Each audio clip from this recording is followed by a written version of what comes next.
সবাইকে স্বাগত চ্যানেল 24 এর নিয়মিত আয়োজন সিএসআর এর মুক্তবাক অনুষ্ঠানে আপনাদের সাথে রয়েছে রহমান রাশেদ। আয়োজনের শুরুতে দিনের প্রধান শিরোনামগুলো জানিয়ে দেব। বিজ্ঞান, মানবিক, ব্যবসা এই বিভাগগুলোকে আমরা নবম দশম শ্রেণীতে আর রাখছি না। নবম দশম শ্রেণীতে থাকছে না বিভাজন, সংসদে জানালেন শিক্ষামন্ত্রী। 2024 সালে কার্যকর।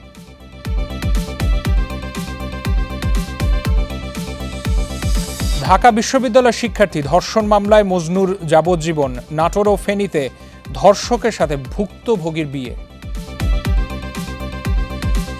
এটা একটা সংক্রামক ব্যাধি, এখনো এটা চিকিৎসাই বের হয়নি, তারপর আমরা চিকিৎসা দিচ্ছি, মানুষ ভালো হচ্ছে।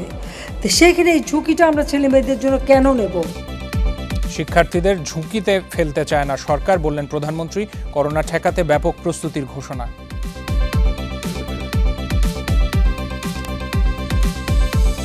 তক্ষক বিক্রির প্রলোভনে ঢাকা থেকে ডেকে নিয়ে হত্যা, 1 বছর পর গলিত মরদেহ মিলল চট্টগ্রামের গহীন জঙ্গলে। আপনাদের স্বাগত জানাচ্ছি সিএসআর মুক্তবাকে। রহমান রাশেদ আপনাদের সাথে রয়েছি। মানি লন্ডারিং বা টাকা পাচার এই প্রসঙ্গ আসলেই সম্প্রতি যে নামটি উঠে এসেছে পিকে হালদার, আপনারা জানেন যে গণমাধ্যমে অনেক রিপোর্ট হয়েছে এটা নিয়ে, এবং সর্বশেষ ব্যাংকপাড়ায় পিকে হালদার নামে পরিচিত, পুরো নাম প্রশান্ত কুমার হালদার। ঠিক সেই বিষয়ে হাইকোর্ট বৃহস্পতিবার একটি মন্তব্য করেছে। বসেছিলেন তারা, আপনারা জানেন যে বিভিন্ন খাত থেকে 3600 কোটি টাকার মতো আত্মসাৎ এবং পাচারের অভিযোগে পলাতক অবস্থায় রয়েছেন এই পিকে হালদার, যার বিরুদ্ধে অভিযোগ। একসময় কথা ছিল যে টাকা ফেরত দেওয়া সাপেক্ষে তিনি দেশে ফিরবেন, পরবর্তীতে সেটা হতে দেখা যায়নি। হাইকোর্ট আজকে সেটা নিয়ে মন্তব্য করেছেন, বলেছেন যে হাজার হাজার কোটি টাকা পাচার করে ধরাছোঁয়ার বাইরে থাকবে এরকম মানুষ, এবং দেশটা মগের মূল্য কিনা সেরকম একটা প্রশ্ন উঠে এসেছে হাইকোর্টের মন্তব্যে। এবং সেই সাথে সার্বিকভাবে এই যে মানি লন্ডারিং, দেশ থেকে টাকা চলে যাচ্ছে এবং দেশ থেকে টাকা পাচার কিভাবে থামানো যায়, কারা এর সাথে জড়িত, কোন চক্র এর জন্য দায়ী বা কেনই বা হচ্ছে, এগুলো আমরা খুঁজে বের করার চেষ্টা করব। অনেক প্রশ্ন আছে সামনে, সেই প্রশ্নগুলো আশা করি যে দর্শকরাও পাবেন আমাদের এই আয়োজনের সাথে একটি ঘন্টা থাকলে। আমাদের সাথে 3 জন বিজ্ঞ অতিথি রয়েছেন, একটু পরিচয় করিয়ে দিয়ে স্টুডিওতে রয়েছেন জনাব চৌধুরী মহিদুল হক, তিনি সাবেক নির্বাহী পরিচালক বাংলাদেশ ব্যাংক। স্বাগত, অনেক ধন্যবাদ আমাদের আয়োজনে যুক্ত হওয়ার জন্য স্টুডিওতে এসে। এবং সেই সাথে অনলাইনে আমাদের সাথে 2 জন যুক্ত রয়েছেন বিজ্ঞ অতিথি রয়েছেন। ডক্টর মোহাম্মদ আব্দুল মজিদ, তিনি সাবেক চেয়ারম্যান এনবিআর, এবং সেই সাথে রয়েছেন ডক্টর আহসান এইচ মনসুর, তিনি নির্বাহী পরিচালক পলিসি রিসার্চ ইনস্টিটিউট। অসংখ্য ধন্যবাদ আপনাদের দুজনকে আমাদের এই আয়োজনে যুক্ত হওয়ার জন্য। আশা করি আমার কথা শুনতে পাচ্ছেন। জি, আমরা শুনতে পাচ্ছি। অনেক ধন্যবাদ। আমি দর্শকদের একটু সুবিধাতে আলোচনায় যাওয়ার আগে প্রতিবেদন রয়েছে, একটু দেখে আসি, তারপর আলোচনায় যাচ্ছি আমরা। প্রশান্ত কুমার হালদার, ব্যাংকপাড়ায় যিনি পরিচিত পিকে হালদার নামে, বিভিন্ন আর্থিক প্রতিষ্ঠান থেকে ৩.৫ কোটি টাকা আত্মসাৎ করে লাপাত্তা।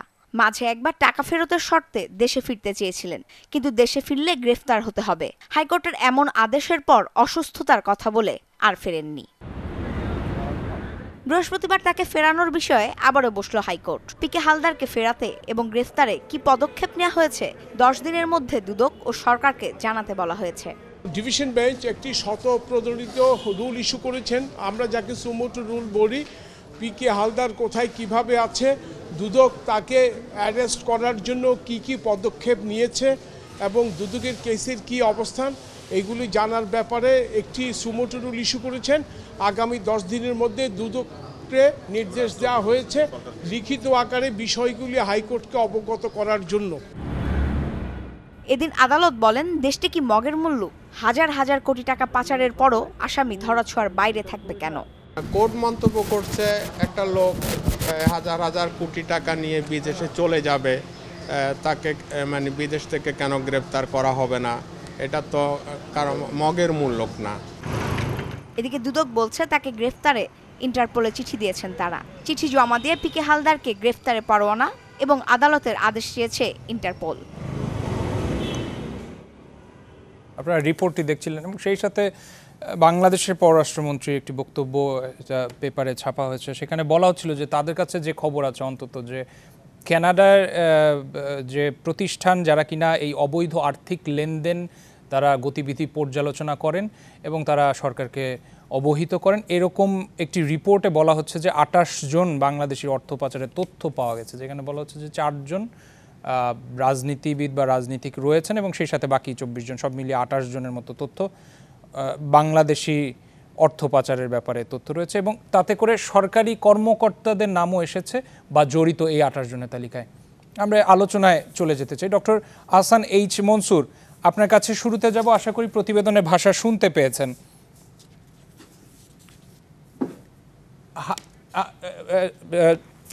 ডক্টর মনসুর, আমরা আপনার অডিও পাচ্ছি না, একটু যদি আনমিউট করে নেন। যে তথ্যগুলো আপনি দিলেন এটা মানে সবই হাইকোর্টের যে মতামত, সেটা তো অবশ্যই আমরা মনে করি যে যুক্তিসঙ্গত।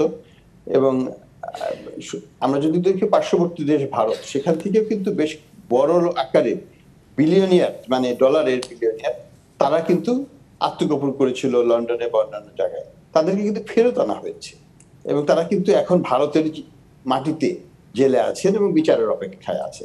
তো এই যে দৃষ্টান্তটা ভারত স্থাপন করলো, সেটা কিন্তু আমরা এখন পর্যন্ত স্থাপন করতে পারিনি। আমরা যে কারণেই হোক না কেন, আমাদের দুর্বলতার কারণেই আমরা এই জিনিসগুলোকে সঠিকভাবে আন্তর্জাতিক সম্প্রদায়ের মাধ্যমে যে ব্যবস্থা আছে, যেটার মাধ্যমে এটাকে ফেরত আনা যায়, ইন্টারপোল এবং অন্যান্য ধরনের রাজনৈতিক প্রেশার ক্রিয়েট করে, সেটা কিন্তু আমরা সাকসেসফুলি এখনো করতে পারি নাই। এবং বাংলাদেশ থেকে যেটা আমাদের পররাষ্ট্রমন্ত্রী মহোদয় বলেছেন, সেটাও সঠিক যে এর মধ্যে সব শ্রেণীর লোকই পাওয়া যাবে এবং তাদের মধ্যে উনি যেটা মানে রাজনীতিবিদের সংখ্যা আছে, সেটা ছাড়াও প্রশাসনের সাথে সম্পৃক্ত যারা প্রশাসনিক কার্যকলাপের সাথে যুক্ত, তাদের একটা বিরাট একটা অংশ সেখানে আছে। এবং কানাডা কিন্তু একটা স্মল স্যাম্পল এবং এটাকে রিপ্রেজেন্ট করছে আমাদের অন্যান্য জায়গাগুলোতে, যেমন অস্ট্রেলিয়াতে ব্যাপক সংখ্যক আছে, আমেরিকাতে তো বিশাল সংখ্যক আছে, লন্ডনে আছে এবং অন্যান্য শহরে আছে, সিঙ্গাপুরে আছে, দুবাইতে আছে।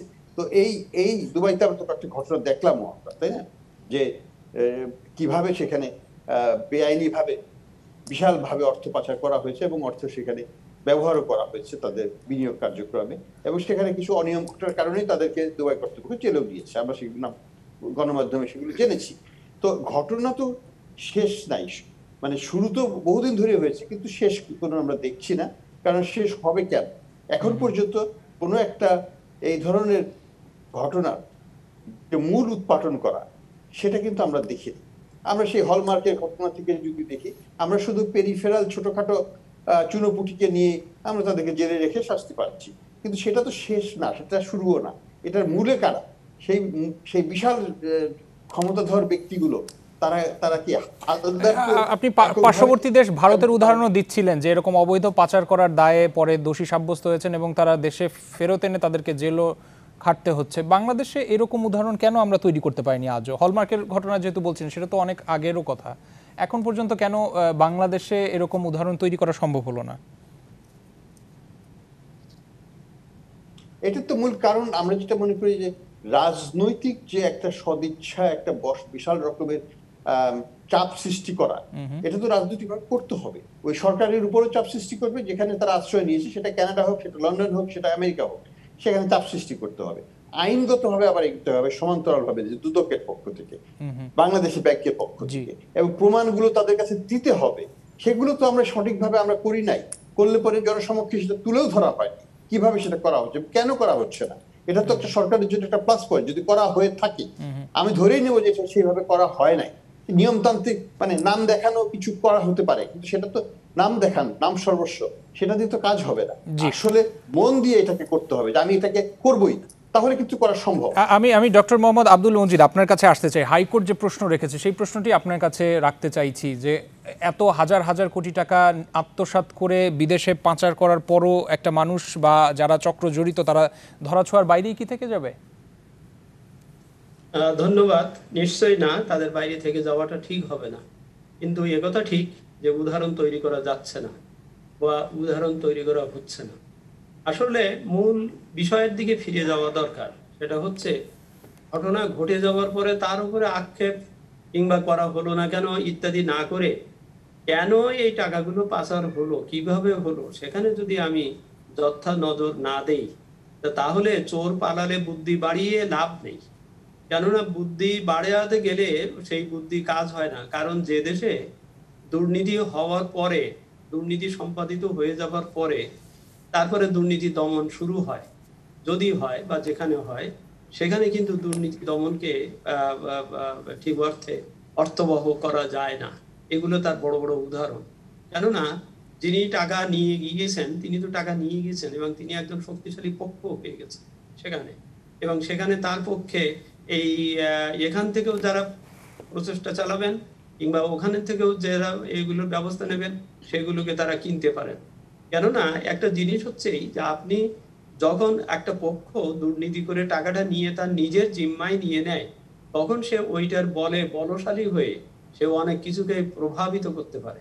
তো সেই জন্যেই মূল এতে যেতে হবে যে টাকা নিয়ে গেল তারপরে ফিরে আসবে না, আসবে কিনা সেটা তো একটা বহু দীর্ঘ সূত্রিতার ব্যাপার, এবং এক এক দেশ তার নিজস্ব নিয়মে সে চলবে, এবং কেউ কেউ এটা মনে করবেন এটা তার মৌলিক অধিকার, তাকে কেন ডিস্টার্ব করা হচ্ছে, অনেক ধরনের প্রসঙ্গ এসে যাচ্ছে বা যাবে। এবং এমনও আছে যে পুলিশকে বললাম যে ওই আসামিটাকে ধরো, স্যার দৌড়াইছিলাম কিন্তু পারিনি ধরতে, পুলিশের পায়ে ব্যথা কেন হলো, কেন সে দৌড়াতে পারলো না, এটাও একটা ব্যাপার হয়ে দাঁড়ায়। সেই জন্যেই একটা দিক হচ্ছে যেটা চলে গিয়েছে সেটা কিভাবে আনা যায়, দৃষ্টান্তমূলক একটা ব্যবস্থা করা যায় সেটা যেমন খুব জরুরি, কারণ একটা হলে বা দুটো হলে জরুরি হলে ব্যবস্থা হলে আমরা এই পর্যন্ত বিগত 50 বছরে আমরা বহু উল্লেখযোগ্য ঘটনা দেখেছি, পত্রিকায় লাল অক্ষরে তার শিরোনাম দেখেছি, কিন্তু সেগুলো কিন্তু ফলো আপ নাই। ফলো আপ যদি হতো অন্তত কয়েকটা কেস, অন্তত 10% কেসের যদি প্রকৃতভাবে একটা বিচারের ব্যবস্থায় আসা যেত এবং দৃষ্টান্তমূলক শাস্তি হতো তাহলে কিন্তু এই বিষয়গুলো অনেকটা কমে আসতো। সেই নেই অগণয় কাজ হচ্ছেই যে দৃষ্টান্তমূলক একটা ব্যবস্থা, একটা দুইটা কেস বা 2-3টা কেস ভালো করে ধরে, যেমন এই প্রতি বছরই যখন আমেরিকার সেই প্রতিষ্ঠান যখন এই টাকার হিসাবটা দেয় তখন আমরা কয়েকদিন এই মিডিয়াতে আপনারা খুব একটা ভালো আলোচনা করি, আলোচনা করার পরে কিন্তু পুরো জিনিসটা আমরা ভুলে যাই। সেই যে পানামা পেপারস, তারপর আরো কত যে বিষয়গুলো আমরা যেগুলো বলেছি সেইগুলোর আপনি যদি একটা সালতামামি করেন যে এগুলোর একটা দিক আমি মনে করি মিডিয়া বা কাউকে বোধহয় এটা দেখা দরকার যে এই ঘটনাটা একটা যদি চূড়ান্ত পর্যন্ত কতদিন লাগলো এটা শেষ হতে বা আদৌ শেষ হয়েছে কিনা এটা যদি দেখা যেত তাহলে দেখা যাবে যে ওই সেই চোর পালালে বুদ্ধি বাড়ের মতন অবস্থাতেই কিছু দূর বলার পরে তারপর ওটা থেমে যায়। এমনকি দুর্নীতির ষড়যন্ত্র হয়েছে সেটাও পর্যন্ত আর শেষ পর্যন্ত আর প্রমাণিত হয় না বা দেখা যায় না।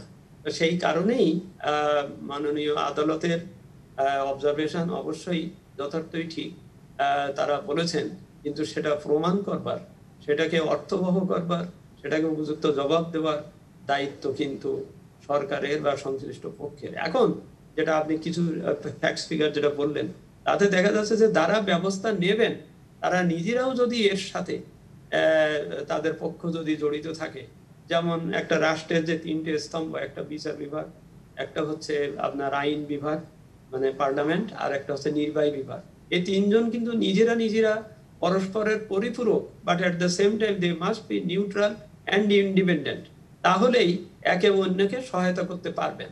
এখন যদি দেখা যায় যে 3জনই যদি কোনো না কোনো ভাবে যদি এই বিষয়ের সাথে সংশ্লিষ্ট হয়ে যান বা থাকেন তখন তো এই বিষয়টা বাস্তবায়ন করা খুব আসলে। জি ধন্যবাদ, আপনার কাছে আসবো। চৌধুরী মহিদুল হক রয়েছেন, আপনি নিশ্চয়ই আলোচনা শুনছিলেন। একটু প্রশ্ন রাখি যে তাহলে মানি লন্ডারিং এর যে প্রশ্ন আসছে সেটি শস্যের মধ্যেই ভূত আছে।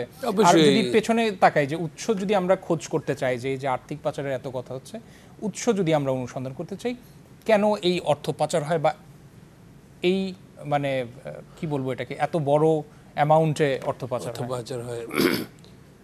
ডক্টর মজিদ এবং ডক্টর হাসান মনসুর সাহেব সত্যি বলেছেন এবং ঠিক কথাই বলেছেন যে আমাদের এখানে দুর্নীতি হয়ে যাওয়ার পরে আমরা দুর্নীতির কারণ খুঁজতে শুরু করি এবং দুর্নীতি বাসকে খুঁজতে শুরু করি, এবং পরে দেখা যায় দুর্নীতি বাসকে আর শেষ পর্যন্ত খুঁজে পাওয়া যায় না, দীর্ঘদিন তাকে ট্রেস করা যায় না, এবং এই পর্যন্ত কোনো দুর্নীতি বাসকে সেইভাবে ধরা যায়নি। তবে আমার কাছে মনে হয় একটা গুরুতর প্রশ্ন যে কেন মানুষ টাকা পাচার করে। আগে ছিল অ্যান্টি মানি লন্ডারিংয়ের সঙ্গে একটা গুরুত্বপূর্ণ প্রশ্ন ছিল টেরোরিস্ট ফাইন্যান্সিং। আমাদের এখানে টেরোরিস্টরা সক্রিয় ছিল, তাদেরকে ফাইন্যান্স করার জন্য বাইরে থেকে টাকা আসবার কথা ছিল, এবং সেগুলো দেখবার গুরুতর এবং প্রধান দায়িত্ব ছিল বাংলাদেশ ব্যাংকের এবং পরবর্তীকালে দুদকেরও ছিল। সেই টেররিস্ট ফাইন্যান্সিংয়ের যে মোড যে দৃষ্টিভঙ্গিটা সেটা ছেড়ে দিয়ে এখন আমরা চলছি কেন টাকা পাচার হচ্ছে, বরং বাংলাদেশ থেকে টাকা বাইরে চলে যাচ্ছে, বরং বিদেশ থেকে তো আসছেই না, বরং বাজার থেকে বাংলাদেশ থেকে বিদেশে টাকা পাচার হয়ে যাচ্ছে। এটার একটা কারণ খুঁজে দেখা প্রয়োজন। আমাদের এখানে BFIU আছে, বাংলাদেশ ব্যাংকে আছে, Bangladesh financial intelligence unit, as well as দুর্নীতি দমন কমিশন আছে। এই দুটি প্রতিষ্ঠান মোটামুটিভাবে সার্বিকভাবে এই দুর্নীতি দমন অ্যাজ ওয়েল এজ এই টাকা পাচার এগুলো দমন করার জন্য দায়িত্বপ্রাপ্ত সংগঠন। কিন্তু এই দুটি সংগঠনেরই তাদের দক্ষতা এবং তাদের যোগ্যতা এবং তাদের কতখানি এই বিষয়ে মনোযোগ আছে সেই বিষয়ে জনমনে সন্দেহ আছে। এটা জনগণের কথা। জনগণ মনে করে না যে এই প্রতিষ্ঠানগুলো সত্যি সত্যি দুর্নীতিকে বন্ধ করতে চায়, টাকা পাচারকে বন্ধ করতে চায়। আরেকটা কথা হলো টাকা পাচার হচ্ছে এই জন্য যেটা গুরুত্বপূর্ণভাবে চিন্তা করা দরকার, কেন টাকা পাচার হচ্ছে। বাংলাদেশের টাকা বাংলাদেশে রাখা যদি যায় তাহলে পাচার কেন হবে? মূলত পক্ষে বাংলাদেশের টাকা বাংলাদেশে রাখা যাচ্ছে না বলেই টাকা পাচার হয়ে যাচ্ছে। কারণ হচ্ছে বাংলাদেশ ব্যাংকের যে BFIUর যে কতগুলি নীতিমালা জারি করা হয়েছে, দুর্নীতি দমন কমিশনকে যেসব ক্ষমতা দেওয়া হয়েছে, তার ফলে হচ্ছে বাংলাদেশে লোকজন ব্যাংকে টাকা রাখার কথা তারা ব্যাংকে টাকা না রেখে টাকা পকেটে রাখছে, অথবা অনেক বেশি টাকা হলে সেটাকে পাচার করে দিচ্ছে। এটা আমার ব্যক্তিগতভাবে সেটা সাদা টাকা হলেও, সেটা সাদা টাকা হোক আর কালো টাকা হোক, কারণ সাদা টাকাও অনেক সময় সাদা থাকে না, কারণ অনেক টাকার ট্যাক্স দেওয়া হয় না। কারণ ট্যাক্স ইজ ইম্পর্টেন্ট থিং। সেই ট্যাক্স অ্যাভয়েড করার জন্য অনেক লোক সেই টাকা সাদা টাকাও কালো হয়ে যায়, আবার ঘুষের টাকা কালো টাকা, সেই সব টাকাও কালো টাকা তো বটেই। সেই সব টাকাকে অনেক সময় অনেক থিঙ্ক ট্যাঙ্ক বুদ্ধিজীবীরা বলেন যে 10% ট্যাক্স দিয়ে কেন এগুলোকে সাদা করা হবে। এই করা হয় জন্য গভর্নমেন্ট বারবারই চায় যে টাকা দেশে থাকুক। আমরা অনেকে স্বাগত জানাই, অনেকে বিরোধিতা করি। বাংলাদেশে এরকম দুই ধরনের মতই বাংলাদেশে চালু আছে, কিন্তু শেষ পর্যন্ত দেখা যায় টাকা সাদা করার জন্য যে প্রক্রিয়া সেটা চলমান থাকে, কিন্তু তারপর টাকা সেইভাবে সাদা হয় না। কিন্তু সেটা কেন? আমরা তো গত বাজেটেও বোধহয় দেখেছি যে কালো টাকা সাদা করার যে সুযোগ, সেটা তো আমরা দেখেছি যে সরকার কয়েকবার ঘোষণা করেছে, কিন্তু সাদা টাকা সাদা হয় না। এই জন্য কালো টাকা সাদা হতে, কিন্তু অল্টারনেটিভলি আমি বলতে চাচ্ছি সেটা যে বিকল্পভাবে হচ্ছে যে এটা মানুষের ভয়টা হচ্ছে এখন দুদকের উপর ভয়ও আছে, অ্যাজ ওয়েল এজ বাংলাদেশ ব্যাংকের BFIU যেসব নিয়মকানুন ব্যাংকের জন্য চালু করেছে সেক্ষেত্রেও কিন্তু অনেক ভয় আছে।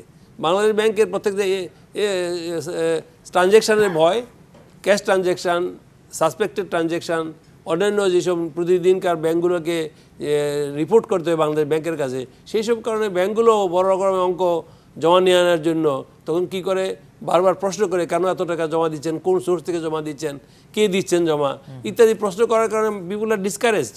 লোকজন ব্যাংকে টাকা রাখতে চায় না। এই অবস্থাটা থেকে, এই ভয় এবং ভীতি থেকে মানুষকে একটু ফিরাতে হবে। এটা হতে পারে ছোট ধরনের ডিপোজিট অথবা বড় ধরনের ডিপোজিট, যে কোনো ডিপোজিটই হোক। আপনি ধরেন একটা জমি বিক্রি করবেন, আপনি জমি বিক্রি করলেন আপনি 1 কোটি টাকা, কিন্তু আপনি জমির রেজিস্ট্রি খরচ দেখা গেল আইন মতো 30,000 টাকা। এই 30,000 টাকার আপনি ট্যাক্স দিয়েছেন, বাকি 70,000 টাকা যাবে কোথায়? এই টাকা কি আপনি ট্যাক্স দিবেন? ট্যাক্স দেওয়ার তো কোনো সিস্টেম নেই। ফলে এই 70,000 টাকা আপনি হয়ে যাবে ব্ল্যাক মানি, কালো টাকা। সেই টাকা আপনি কি করবেন? অভ্যন্তরীণ নীতি নিয়ে কাজ করার সুযোগ রয়েছে বলে মনে করছেন আপনি? অবশ্যই, অবভিয়াসলি এই সব নীতিমালাগুলোকে বন্ধে বা কমাতে, টাকা পাচার বন্ধের জন্য এই সব নীতিমালাগুলোকে আবার পুনর্বিবেচনা করা দরকার, একটু উদার হওয়া প্রয়োজন, এবং যেই সব ইনস্টিটিউশনগুলোকে শক্ত হাতে, অনেকেই বলে যে এগুলো শক্ত করা দরকার, আমি নিজে মনে করি এগুলো একটু নরম করা দরকার। আমি চৌধুরী মহিদুল হকের বক্তব্যে আমি দুজনের একটু প্রতিক্রিয়া নিয়ে আসতে চাই। একটা বিরতির সময় আছে, বিরতি থেকে এসে বাকি দুজন বিজ্ঞ আলোচক রয়েছেন, তাদের কাছে এই প্রতিক্রিয়া নিব। আমরা কথা বলছি মানি লন্ডারিং নিয়ে। আপনারা CSR মুক্তবাক দেখছেন, একটা বিরতির সময় হয়েছে, ফিরছি একটু পর, সাথে থাকুন। আপনারা CSR মুক্তবাক দেখছেন। মানি লন্ডারিং নিয়ে আমরা আজকের আলোচনা নির্ধারণ করেছি এবং সেটা নিয়ে কথা হচ্ছিল বিরতির আগে। চৌধুরী মহিদুল হক বিরতির আগে বক্তব্য রাখছিলেন। ডক্টর আব্দুল মজিদ, আপনার কাছে আসবো। চৌধুরী মহিদুল হক বলছেন যে অভ্যন্তরীণ কিছু নীতিটাও দায়ী কিনা বা অর্থ পাচারকে ত্বরান্বিত করে কিনা, আপনি কি একমত এটার সাথে? অবশ্যই একমত। কারণ সার্বিকভাবে পরিবেশ, পরিস্থিতি এবং পদ্ধতি হচ্ছে টাকা বাইরে চলে যাওয়ার একটা অন্যতম কারণ। কেননা প্রথমত হচ্ছে যে যদি দেশের ভিতরে টাকা ব্যবহারের, বিনিয়োগের স্বচ্ছ এবং সুন্দর সুশাসনমূলক যদি ব্যবস্থা না থাকে, এবং যদি সেটা সহজীকরণ না থাকে, যেটাকে আমরা বলি is of doing business etcetera, অনেক কিছু বলি, এগুলোর কথার কথা ভার্বেটিমের মতো হয়ে যাচ্ছে। কিন্তু এগুলো যদি সত্যি করা যেত তাহলে তাহলে বিদেশে বিনিয়োগ কেন হবে? দেশের ভিতরে বিনিয়োগ কে না করতে চায়, কিন্তু সেটা হচ্ছে সেই বিনিয়োগের পরিবেশ তৈরি হয়েছে কিনা, আছে কিনা। না, কিন্তু ব্যবসা বান্ধব পরিবেশ নিয়ে তো সবসময় আলোচনায় আসে, বা সেটা তো বোধহয় সরকারও চায়। সেই সদিচ্ছার সাথে কি আসলে নীতিগুলো মিলছে না? না না, নীতি আছে, কিন্তু বাস্তবায়নের মাঝখানে কিছুটা জটিলতা আছে। আচ্ছা, কি জটিলতা একটু বলবেন? যেমন চৌধুরী মহিদুল হক সাহেব বলতেছিলেন যে এমন কিছু, আমি খুব সহজভাবে একটা উদাহরণ দেই, যে যেমন আমরা 2008 সালে একটা ডিসিশন নিয়েছিলাম যে সিএসআর করলে, কর্পোরেট সোশ্যাল রেসপন্সিবিলিটি, এটা করলে 10% পাবে। খুব সহজ তিনটা শর্ত দিয়েছিলাম, যে এই করলে আর দেওয়া হবে। পরবর্তীকালে দেখা গেল যে ওর ভিতরে এমন কিছু নাট বল্টু শর্ত এমন ভাবে দেওয়া হলো যে কেউ ওখানে এমনও বলা হয়েছে যে আগে এনবিআর এর কাছে বলে আসতে হবে যে আপনি কোথায় সিএসআর করবেন। আমাদের কালচারে, আমাদের সমাজে এটা সম্ভব না, এটা উচিত না। তো সুতরাং এইভাবে কিছু জিনিসকে আপনার প্রণোদনা দিলে সে প্রণোদনাকে অর্থবোধক করতে হবে, প্রশ্ন করা হবে। কখন কোন প্রশ্ন করা হবে? সেটা কি খাল কাটার আগেই প্রশ্ন করা হবে, না খাল কেটে ফেলার পরে তারপরে প্রশ্নটা করা হবে? এইসব বিষয় আছে। যেমন মানি লন্ডারিং আর একটা বড় সোর্স হচ্ছে, উৎস হচ্ছে আপনার under invoicing and over invoicing. Under invoicing এবং ওভার ইনভয়েসিং এর কারণগুলো কি, এইটা জানতে তো 50 বছর আমাদের সময় নষ্ট করা ঠিক হয়নি বা হচ্ছে না। ভ্যালুয়েশনের যে প্রবলেমটা, ডিক্লারেশনের প্রবলেমটা, এই কান্ট্রি অফ অরিজিন নিয়ে এখনো মনে হচ্ছে যেন স্পষ্ট করা হচ্ছে না বা যাচ্ছে না। এইসব জায়গায় যে বিষয়গুলো আছে, অস্পষ্টতা আছে, এগুলো কাটাতে হবে। আমরা যেমন আমরা বলতে পারি যে শহরমুখী হচ্ছে না, এই যে এই আমদানি রপ্তানির আড়ালে যে অর্থ পাচারের কথা বলছিলেন, সে এই ব্যাপারগুলো তদারকি করবে কারা, বা করলে থাকলেও সেই প্রতিষ্ঠান করছে না কেন? তদারকি করতে হবে পদ্ধতিকে। আমরা অনেক সময় এক একজন হয় আমদানিকারকের দোষ দিচ্ছি, কিংবা নইলে এনবিআর কে, মানে কাস্টমস কে দোষ দিচ্ছি। আসলে বিষয়টা না, এখানে হচ্ছে যে আমার দুটোর ভিতরে একটা পদ্ধতিগত বিষয় থাকতে হবে। এমন করতে হবে যে মূল্য ঘোষণা করা হবে সেই মূল্য সত্যি ঘোষণা হয়েছে এবং সেটার ভিতরে কোনো ফাঁক ফোকর নাই। কেন ফাঁক ফোকর থাকে সেটা বুঝতে হবে। সেই জন্যই, এবং যেখান থেকে আসছে যেখানে যাচ্ছে, এর যদি ব্যাংক দায়ী, সে ব্যাংক এলসি খুলছে, সে তখনও তো তারও কিছু দেখার বিষয়, দায়িত্বের বিষয় আছে। এই জিনিসটার প্রকৃত দাম কত আর সে দেখাচ্ছে কত, কিংবা এলসি খুলে যে আমদানি রপ্তানিকারক টাকা পাঠাচ্ছেন, মানে জিনিসটা পাঠাচ্ছেন, সেই টাকাটা যে আসছে না, এটা নিশ্চয়ই যে ব্যাংক বা যার যে দায়িত্ব ছিল, কেউ না কেউ নিশ্চয়ই ফাঁকি দিচ্ছে বা এটাকে এড়িয়ে যাচ্ছে। জি, ডক্টর আহসান এইচ মনসুর, আপনি কি মনে করছেন এই যে এগুলোকে বাদ দিতে হবে? আচ্ছা, এই যে পলিসিগুলো করা হয় বা নীতি নির্ধারণী যে কৌশল বা যে নীতিগুলো করা হয়, সেই নীতি যদি পরিবেশ বান্ধব, মানে ব্যবসা বান্ধব পরিবেশ না নিশ্চিত করতে পারে, বা অর্থ পাচার যদি ঠেকানো নাই যেতে পারে, তাহলে সেই ক্ষেত্রে আসলে মানে আপনি এইটাকে কিভাবে মূল্যায়ন করেন যে নীতি নির্ধারণগুলো রয়েছে? জি, দেখুন, আমি যেটা মনে করি যে নীতির কারণে যারা, আগে আমাদের বের করতে হবে যে উৎসগুলো কি, মানে কি কারণে এবং কারা এই ধরনের পাচারে লিপ্ত। আমি প্রধানত বলবো 4টে শ্রেণী। প্রথম শ্রেণী হচ্ছে, ঠিক আছে, বিজনেস পিপল। তারা মনে করে যে দেশের টাকা না রেখে বিদেশে রাখলে তাদের কোনো না কোনো স্বার্থ হাসিল হবে, তাদের বিনিয়োগ হয়তো এখানে রিটার্ন বেশি পাবে, বা এখানে কর কম দিলাম, যেটাই হোক না কেন সেটা একটা নীতিগত বা ডুইং বিজনেসের সাথে, যেটা মোদি সাহেব বলছিলেন, সেটার সাথে সম্পৃক্ত, সেটা বিজনেস পিপল, সেটার সাথে ইম্প্যাক্ট। তারাই আন্ডার ইনভয়েসিং, মোবাইল ইনভয়েসিং এগুলো করে সেটাকে টাকাটাকে বাইরে রাখার চেষ্টা করে, সেটা বিজনেস পিপল। তাদের ক্ষেত্রে যদি আমরা ডুইং বিজনেস এগুলো করতে পারি, দেশকে সত্যিকারের অর্থে বিনিয়োগ বান্ধব করতে পারতাম। দেশে যদি আজকে আমাকে একজন প্রশ্ন করেছিলেন সাংবাদিক, যে বাংলাদেশ কেন কনসিডার্ড বাই দ্য আমেরিকান একটা প্রতিষ্ঠান থেকে one of the highest risk country in the world, 164, 190টা, 186টা দেশের মধ্যে, কেন? তার মূল কারণ হচ্ছে আমি যখন বিজনেস করতে যাই, এত রকমের কস্ট অফ ডুইং বিজনেস চলে আসে যেগুলো আনরিটেন, এবং যেগুলোর কারণে কর্মকর্তা আমাকে জেলে দিতে পারে, তারা আমাকে অ্যাকাউন্ট ফ্রিজ করে দিতে পারে না। তাদেরকে খুশি না রাখলে পরে আমি বিজনেস করতে পারবো না। আমি সৎভাবে বিজনেস করতে পারি, কিন্তু যদি খুশি না করে আমি পারবো না। একটা পুলিশ অফিসার যদি যাদবপুরের মতো জায়গার এসপি সাহেব যদি এমন ভাবে চাঁদা তোলার চেষ্টা করেন যে ওখানকার প্রতিষ্ঠানের ব্যবসায়ীরা, আমি চিনি তাদেরকে, যারা ওখানে যেতে ভয় পেতেন, যে গেলে পরে তার যে পাওনা 6 কোটি 10 কোটি টাকা না দিলে পরে আমাকে গুম করে দিবে। তো এই ধরনের কাজ এখন তাহলে কারা এরা? এদের মধ্যে আমি বলবো ব্যবসায়ীরা তো একটা শ্রেণী আছে, কিন্তু বড় একটা শ্রেণী হচ্ছে প্রশাসনের সাথে সম্পৃক্ত। তারা কর ব্যবস্থাপনার সাথে আছে, তারা আছে পুলিশের সাথে, তারা আছে ভূমির সাথে। এক একটা ভূমি সাব রেজিস্ট্রি অফিসের পোস্টিং এ লাগে 2 কোটি 5 কোটি 20 কোটি টাকা পর্যন্ত দিতে হয়। দেওয়ার পরে তারা 100-200 কোটি টাকা তুলে ফেলে সেখান থেকে। তো এই যে আদান প্রদানের একটা সম্পর্ক, একটা রাজনীতিবিদরা তাদের পোস্টিং দিচ্ছে এবং সরকারি কর্মকর্তা সেখান থেকে ফায়দা লুটছে। তারা এই টাকাটা কি করবে? এখানে কি কোনো কাজ লাগবে না, কারণ সেই টাকাটা তারা ব্যবহার করতে পারবে না। তারা জানে যে এখানে করতে গেলে তাদের হাই রিস্ক হবে, আমি টাকাটা বাইরেই সরিয়ে দেবো। তার মানে কি বাইরে পাচার করাটা কি এতই সহজ হয়ে যাচ্ছে? মানে তারা ওই পদ্ধতিটা বা ওই উপায়টাই বারবার বেছে নিচ্ছেন, কালো টাকা সাদা করার সুযোগ তো তারা তো দিবে না। এটা তাদের জন্য একেবারেই মানে জেলের রাস্তা প্রশস্ত করার মতোই। তারা এটা করবে না। তারা এখনো ক্ষমতাশীল, তারা আরো টাকা রোজগার করবে। তারা কেন ডিক্লেয়ার করবে? তারা রোজগার করবে 200 কোটি টাকা, সে কেবল 150 কোটি টাকাতে আছে বা 50 কোটিতে আছে, সে কেন ডিক্লারেশনে যে ঝামেলায় পড়তে যাবে? না, এটা কেউ করবে না।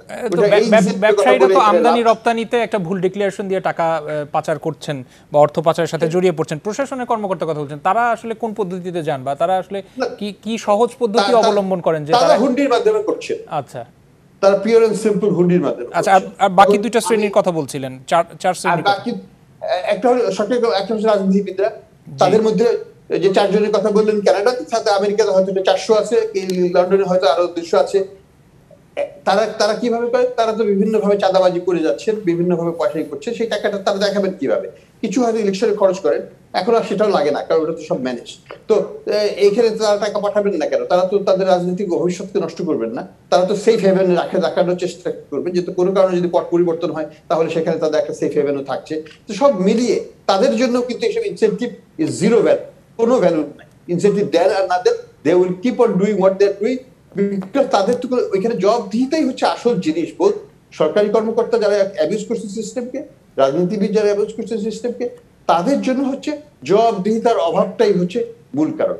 আর ফাইনালি যে শ্রেণীটা আছে সেটা হচ্ছে সাধারণ লোক, তাদের সৎ পথে উর্জিত অর্থ। তারা হয়তো এখন ছেলে মেয়ে বাইরে আছে, তাদের সাথেই থাকবে যে বাড়িঘর এখানে আছে, গুলশানে একটা বাড়িতে বিক্রি করলে পরে 150 কোটি টাকা পাওয়া যায়, সেই টাকাটা আমি কিভাবে দেবো? সে টাকাটা আমার ছেলে মেয়ে এখানে কেউ ফিরবে না। এইরকম সংখ্যা আমার জানার মধ্যে অন্তত আমি 50 জনের নাম এখনো বলতে পারি। তারা কি করবেন? তারা টাকাটা পাঠিয়ে দেবে। তাদের টাকা কিন্তু সাদা, কিন্তু তারা সেটাকে পাঠিয়ে দিচ্ছে, কারণ আমাদের আইনটা সেটাকে কালো করে দিচ্ছে, পাঠানো যাবে না। তো তারা সেটাকে পাঠিয়ে দিচ্ছে। এখানে মূলটা কি কারণ? মূল হচ্ছে যে তারা আমাদের ভবিষ্যৎ প্রজন্ম, তারা মনে করেন না যে বাংলাদেশে এসে এখানে থাকতে পারবে। আমি বড় বড় রাজনীতিবিদদের কথা জানি, তাদের সন্তানরা সবই বিদেশে আছেন। কারণ হচ্ছে যে তারা মনে করেন that's the safest way, safest place, এবং তারা তাদের সব অর্জিত অর্থ সেখানে পাঠিয়ে দিচ্ছে। আচ্ছা, অনেক ধন্যবাদ। আসবো আপনার কাছে। চৌধুরী মহিদুল হক, আমি বাংলাদেশে আমি কিন্তু এই দেশকে ঘোরাতে পারবো না, এবং সেখানে কিন্তু আমাদের সবাই এক ধরনের আমি বলবো এই প্রবণতার মধ্যে লিপ্ত। অনেক ধন্যবাদ চৌধুরী মহিদুল হক। তাহলে কি অর্থ পাচারই তাহলে সবচেয়ে নিরাপদ পথ বা আশ্রয় মনে করছেন? তাহলে অন্তত আলোচনায় তো 4টা শ্রেণীর কথা বলছিলেন। বাংলাদেশের কোনো দেশই চায় না তার দেশের অর্থ বাইরে পাচার হয়ে যাক, কেউ চায় না। এবং আমাদের বাংলাদেশ সরকার বিদেশিরা যাতে করে এখানে ইনভেস্ট করে, ডাইরেক্ট ইনভেস্টমেন্টের জন্য অনেক রকম সুযোগ সুবিধা বরং রেখেছে। সেক্ষেত্রে নিজের দেশের অর্থ বাইরে পাচার হয়ে যাওয়া খুবই দুর্ভাগ্যজনক। যেটা ডক্টর হাসান মুশরফ সাহেব বললেন সেটা সত্যি কথা। যেখান থেকে বাড়িঘর বিক্রি করেও অনেকে টাকা পয়সা বাইরে পাচার করে দিচ্ছে, বাইরে ছেলেমেয়েরা টাকা নিয়ে যাচ্ছে এখানে। কিন্তু এইখানে যদি আপনি দেখবেন কিছু কিছু বিজ্ঞাপন দেয়, কানাডাতে আপনি এত টাকা দিলে ইনভেস্টমেন্ট ভিসা পাইতে পারেন ইত্যাদি ইত্যাদি, অনেক টাকা। সেই সব টাকা দিয়ে তো সাধারণ মানুষ তো আর ইনভেস্টমেন্ট ভিসা কিনতে পারে না, কিনতে পারলে ওই ধরনের লোকেরাই পারে। তবে বাংলাদেশের অনেকগুলো জায়গা আপনাকে মানুষকে রিলিজ দিতে হবে, আপনাকে রিলিফ দিতে হবে, আপনাকে হালকা করে দিতে হবে, কিছু স্লথও করতে হবে, কিছু হ্রাস করতে হবে। অত কঠিন করে তুললে চলবে না। আপনি একটা BFIU করেছেন, একটা Bangladesh financial intelligence unit, at the same time আরেকটা করেছেন আপনি দুদকের অফিসারও ব্যাংকে যেয়ে বসে থাকে এখানে কোন ম্যানেজার কোন কোন ব্যবসায়ীরা বড় বড় ব্যবসায়ী কেন আছে, কীভাবে ব্যবসা করে তাদের খোঁজখবর নেবার জন্য। At the same time Bangladesh ব্যাংকের বিএফআইও যে আছে তাদের টিমও যা খবর পাওয়ার পরে তারাও যা বসে থাকে। সেই তথ্য চাওয়ার তো অধিকার বা আইনত তো আইনত অধিকারের বিষয়ে আইনত একদম অধিকার নেই তা না, তার যে কোনো তথ্য তারা চাইতে পারে, কিন্তু তথ্য চাওয়ার কতগুলো নিয়ম আছে, কারণ আছে, কারণ না থাকলে কোনো তথ্য চাইতে পারে না। আপনারা জানেন কিনা জানি না, সাম্প্রতিককালে যে কতগুলো ওই কি যে ক্যাসিনো মামলায় অনেক লোককে গ্রেপ্তার করা হয়েছে, তাদের টাকা পয়সা আদায় করা হয়েছে। আপনি অবাক হয়ে যাবেন, ক্যাসিনো মামলার কোনো ব্যক্তির সঙ্গে যতগুলো অ্যাকাউন্ট জড়িত, অনেক অনেক ভালো লোকের অ্যাকাউন্টও জড়িত আছে, সেই সব অ্যাকাউন্টও ফ্রিজ করে দেওয়া হয়েছে। দুদক সরাসরি সেই সব অ্যাকাউন্ট দীর্ঘদিন থেকে ফ্রিজ করে রেখেছে। তারা না পারছে ব্যবসা করতে, না পারছে তাদের কোনো টাকা পয়সা তুলতে। এর জবাব কে দিবে? আমি বলি না যে সবগুলো লোক ভালো, আবার এও বলি না যে সবগুলো লোকই খারাপ ছিল, কারণ নানা কারণে ব্যবসায়ীর সঙ্গে এইসব লোকেরা জড়িত ছিল। তাহলে এই যে এই অর্থ পাচার বন্ধে আসলে উপায় কি? পরামর্শের জায়গা তো আপনার কাছে নিচ্ছিলাম, আমি পরামর্শ নিব, একটা বিরতির সময় হচ্ছে, নিয়ে আসছি পরামর্শ আপনার কাছে আসবো বিরতির পরে। সিএসআর এর মধ্যে বিরতির সময় হচ্ছে, আসছি একটু পরেই, সাথে থাকবেন।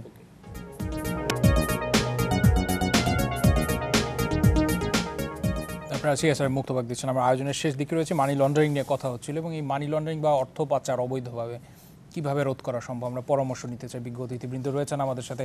চৌধুরী মহিদুল হক, আপনার বক্তব্য শেষ করে নেই, আলোচনায় যাচ্ছি। পরামর্শের জায়গায় যদি আসি, যে এই অর্থ পাচার বন্ধে এবং অভ্যন্তরীণ কিছু কৌশলের কথা বলছেন, কিছু নীতি নির্ধারণ রয়েছে, সংশোধনের কথা বললে কোন কোন বিষয়গুলো সামনে তুলে আনবেন? মানে অর্থ পাচার প্রতিরোধ করতে হলে এটা শর্ট টার্ম কিছু প্রসেস আছে, একটা লং টার্মে আপনাকে দেখতে হবে। লং টার্ম যেটা, সেটা হচ্ছে যে বাংলাদেশের পরিবেশ পরিস্থিতি এমন হতে হবে যে এখান থেকে কেউ টাকা পাচার করতে বা এই দেশ থেকে কেউ বিদেশে চলে যেতে চাইবে না, মানুষও যেতে চাইবে না, আর টাকাও যেতে চাইবে না। এখন এই দেশ থেকে মানুষও চলে যেতে চায়, টাকাও চলে যেতে চায়। ফলে টাকা এবং মানুষকে রাখবার জন্য এদেশের পরিবেশ বান্ধব পরিবেশ তৈরি করতে হবে, যাতে করে টাকাও থাকে, মানুষও থাকে। সেই জন্য এটা হলো দীর্ঘমেয়াদী, রাতারাতি এরকম পরিবেশ তৈরি করা খুব সম্ভব বলে আমি মনে করি না। এটা সময় সাপেক্ষ ব্যাপার, কবে হবে আমি ঠিক বলতেও পারি না। তবে আমি মনে করি মানে মানে স্বল্পমেয়াদী যেসব কিছু পদক্ষেপ নেওয়া যেতে পারে, যেসব জায়গায় খুব স্ট্রং গেরো দেওয়া আছে, যেরকম আপনি টাকা জমা করতে গেলে আপনাকে মোবাইল নাম্বার দিতে হবে, আপনাকে একটা দস্তখত দিতে হবে, আপনি অন্য লোক দিলে তাকে জিজ্ঞেস করবে আপনি কে, তাকে টাকা জমা দিচ্ছেন।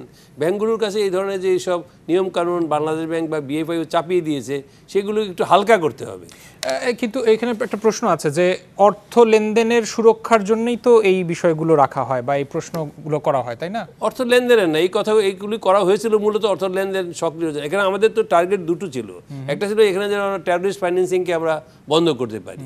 টেররিস্ট ফাইন্যান্সিং এর ইস্যুটা এখন একটু গৌণ হয়ে উঠছে। আচ্ছা, বুঝতে পারছি। মুখ্য হয়ে উঠছে এখন টাকা পাচারের ইস্যুটা।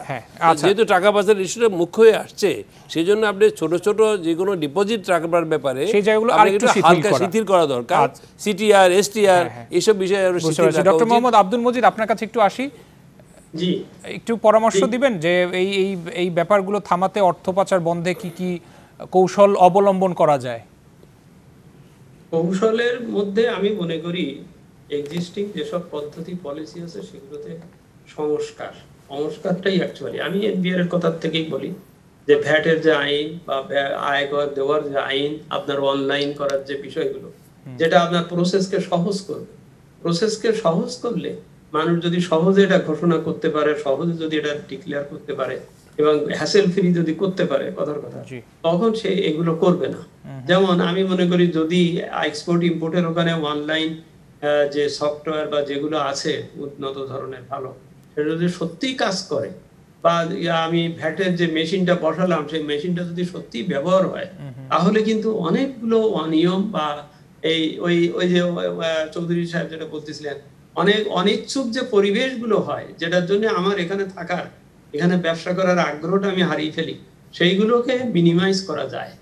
সুতরাং সংস্কার, যেসব সংস্কারের কর্মসূচি যে মোটে নেওয়া হয়নি তা না, বহুদিন এই যে বাংলাদেশ ব্যাংকের বিআইইউ বা আমাদের দুদকের এগুলোর আইনের বহু সংস্কারের কথা কিন্তু বলা হয়েছে বা আছে, কিন্তু আসলে যদি আমি সালতামামি করি, যদি দেখি সেগুলো আসলে যথাযথভাবে বাস্তবায়িত হয়নি। এবং এই সংস্কারের সাথে যে ব্যাপারটা বেশি জড়িত থাকে সেটা হচ্ছে যার কাছে সংস্কার করা হবে বা যার জন্য সংস্কার করা হবে, তারও কিন্তু একটা স্বতঃস্ফূর্ত নিঃশর্ত যে নিঃসংকোচ তার পার্টিসিপেশন প্রয়োজন হবে, কারণ সে কিন্তু ইনডাইরেক্টলি বাধা দিতে পারে বা দেবেই। যেমন আমি রাস্তা আছে, ফেরি পার হয়, সেখানে দুই ধারের মানুষের দোকানপাট হয়েছে, মাঝিরাই আছে, আমি যদি এখন হঠাৎ করে ওখানে একটা ব্রিজ বানাবো, ব্রিজ হলে তো ওই মাঝিরও ব্যবসা নষ্ট হয়ে যাবে, ওই আশেপাশে দুই পারের দোকানদারের ব্যবসা নষ্ট হয়ে যাবে। সুতরাং তারা তো মনে মনে প্রথমে যেভাবে ওকে একটা বাধা দেওয়ার চেষ্টা করবে। সুতরাং এই বাধাটা যদি ঘরের ভিতর থেকে আসে এবং এটা অনিচ্ছাটা যদি ভিতর থেকে আসে, তাহলে কিন্তু সংস্কার হয় না। সুতরাং এইসব জায়গায় যেটা আহসান মনসুর সাহেব একদম প্রথমে বলতেছিলেন, there must be a political will. Doctor Ahsan Mansur কি মনে করছেন এই ব্যাপারে? এবং সেইটা থাকতে হবে, থাকলেই এই সংস্কার আমি মনে করি। তাহলে এই যে যেগুলো আলোচনা ছিল বা যেগুলো তদন্তাধীন, সেগুলো যদি অগ্রগতি নাই থেকে থাকে বা এরকম অভিযোগ থেকে থাকে, সেগুলো বন্ধে বা অগ্রগতি আনতে কি করণীয় ডক্টর আহসান মনসুর? না, সেটা তো সহজ, সেটা হচ্ছে রাজনৈতিক সদিচ্ছা থাকতে হয় যে এটা করতে গেলে। এখন সদিচ্ছা নাই বলেই কিন্তু এটা হচ্ছে না। আমরা এখন পর্যন্ত হাতে গুনলে 2 হাত শেষ হয়ে যাবে, আরো বেশি বড় বড় যেটা হাজার হাজার কোটি টাকা লুটতরাজ হয়েছে সেই সব জিনিস আমরা দেখেছি, কিন্তু একটারও সুষ্ঠু বিচার এখন পর্যন্ত আমরা দেখিনি। কেন হয়? তদন্ত কর্মকর্তারা কি তদন্ত করেন না? তারা কেন ডেট নিচ্ছেন 10 বছর হয়ে যাওয়ার পর? এখন পর্যন্ত ডেস্টিনি, যুবক ইত্যাদি ইত্যাদি কোনটারই বিচার কার্য সম্পন্ন হয়ে একটা পয়সাও কেউ ফেরত পায়নি। 100 টাকা তো 2 পয়সা হলেও তো ফেরত পেতে পারে, 2 পয়সাও তো পাচ্ছে না 100 পয়সার জায়গায়। সেটা টাকাটা, সম্পদগুলো গেল কোথায়? তাহলে সম্পদগুলো তো পাচার হয়েছে, সম্পদগুলো তো বেনামে হয়ে গেছে, সেখানে সরকার কোথায় ছিল? জবাবদিহিতা সরকারকে করতে হবে। যাই হোক, সেটা আমি নাই গেলাম। আমি মনে করি সার্বিকভাবে দুটো জায়গায় নজর দিতে হবে। একটা হচ্ছে সোর্সেস অফ ইলিগাল মানি, সেটাকে বন্ধ করার জন্য আমাদের কাজ করতে হবে। এখানেও রাজনৈতিক সদিচ্ছা সবচেয়ে বড় জিনিস, কারণ এখানে রাজনৈতিক প্রশ্রয় পেয়েই কিন্তু এই জিনিসগুলো ক্রমান্বয়ে আমরা আমরা আমরা আমরা ঢালের দিকে যাচ্ছি, নিম্নমুখী হচ্ছি, মানে প্রসারতা বেড়ে যাচ্ছে এই প্রক্রিয়াগুলো, এবং সর্বক্ষেত্রেই দেখা যাচ্ছে যে আমাদের হয়রানির সম্মুখীন হচ্ছে জনগণ এবং ব্যাপক অর্থ এখানে অর্জিত হচ্ছে। সেটা একটা জিনিস। আরেকটা হচ্ছে আমাদের ভবিষ্যৎ প্রজন্ম, আমাদের বিজনেস এনভায়রনমেন্ট, এই দুটোকে সামনে রেখে বাংলাদেশকে একটা লিভেবল কান্ট্রি হিসেবে গড়ে তুলতে হবে, যেখানে আমি সুবিচার পাবো, যেখানে আমার সম্পদকে নিয়ে কেউ হাতছাড়া করতে পারবে না, আমাকে আমার অধিকারকে কেউ খর্ব করতে পারবে না। আমরা তো দেখছি যে এই কুষ্টিয়ার লোকটা কিভাবে মানুষের সম্পদ একটার পর একটা জোর করে নিয়ে নিয়েছে। সেটা তো শুধু কুষ্টিয়ার, ফরিদপুরের ব্যাপার, কুষ্টিয়ার ব্যাপার নয়, এটা কিন্তু সব ডিস্ট্রিক্টেই এই জিনিসগুলো হচ্ছে। তো এই জননিরাপত্তা যদি না থাকে, তাদের সন্তানরা বাইরে থাকবে, সেটাই তো তারা বাপ মা তখন বলবে বাবা বাইরেই থাক, কারণ এখানে ঝামেলা। রাজনৈতিক সদিচ্ছা এবং সেই সাথে আপনি বলছিলেন যে জবাবদিহিতার যে বিষয়টি, সেটিও সামনে রাখতে হবে। অন্তত সেই নিশ্চিত করলে অর্থ পাচার বন্ধ বা রোধ করা সম্ভব হবে বলে আমরা বিশ্বাস করি। অনেক ধন্যবাদ আমাদের সাথে যুক্ত হওয়ার জন্য, এবং সাথে চৌধুরী মহিদুল হক, অনেক ধন্যবাদ স্টুডিওতে এসে আমাদের সাথে আলোচনায় অংশগ্রহণ করার জন্য। CSR মুক্তবাক আজকেও এখানে শেষ করছি। সাথে থাকার জন্য সবাইকে ধন্যবাদ। রবিবার একই সময় দেখা হবে, ভালো থাকবেন।